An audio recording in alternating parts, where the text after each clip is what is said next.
I want to go a little bit further with limbs just because there are a couple more cool things in the song that I want to talk about.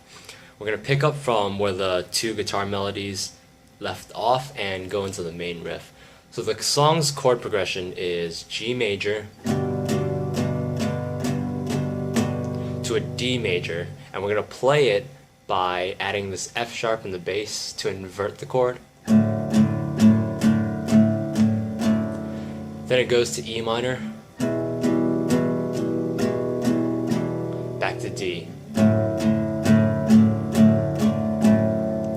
And I'm only really playing the bottom four strings for this to keep a deeper and a sort of a lower, darker sound. Now, meanwhile, the guitar licks from before are still playing over this, so if you had a loop pedal, you could keep this going as a solo performance, but then again, if you had a loop pedal, you wouldn't have to use harmonics to create those sustained textures anyway. But for the actual riff itself, there are actually some melodic components that go along with that chord progression. We have the regular G to the D. But when we get to the E, we have the sliding pattern between the fretted D and a fretted B. And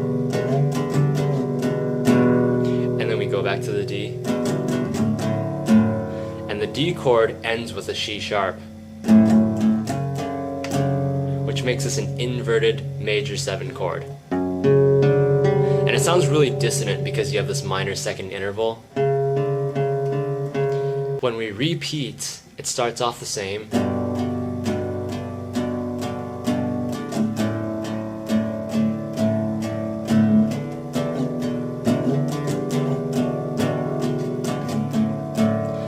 But here, when we get to the last chord again, we'll go all the way up to this F sharp. That slides downwards. The whole part undisturbed.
While we're playing that, there are tons of other guitar layers that are going on top. I haven't really had time to sec those, but if you did and you had a loop pedal, this would be a great piece for a solo guitar arrangement. So the last part I want to talk about is when the song finally transitions to minor and we get to the main body.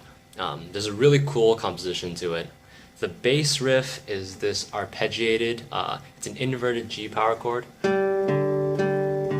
which drops to a 6th chord in E flat. It's got this Lydian 4 tritone. Sort of like Saria's song from Legend of Zelda, right?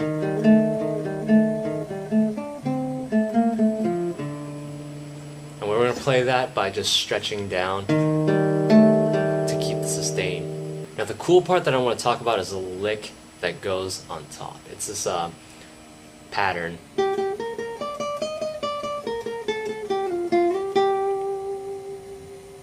And the first time we play it, it starts on the very first beat of the measure, so it sounds something like this. 1, 2, 3, 4, 1.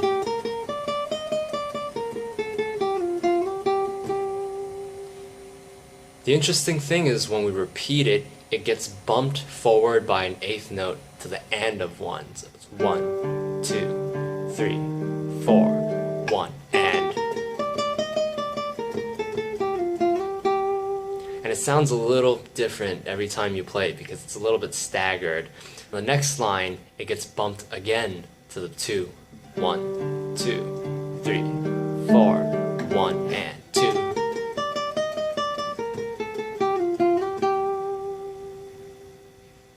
And then one last time to the end of 2. 1, 2, 3, 4, 1, 2, and.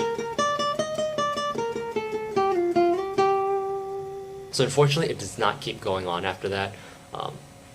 The drums start to pick up and the melody resets to beat 1, and then it gets kicked to the end of 1 on the repeat, but at the end of that part, that's when we transition to where the actual verses of the song really begin. This is tremolo picked guitar part that I haven't really had the time to go into. But anyway, that's basically the opening 3 minutes to Limbs, and that's really all I have for this video.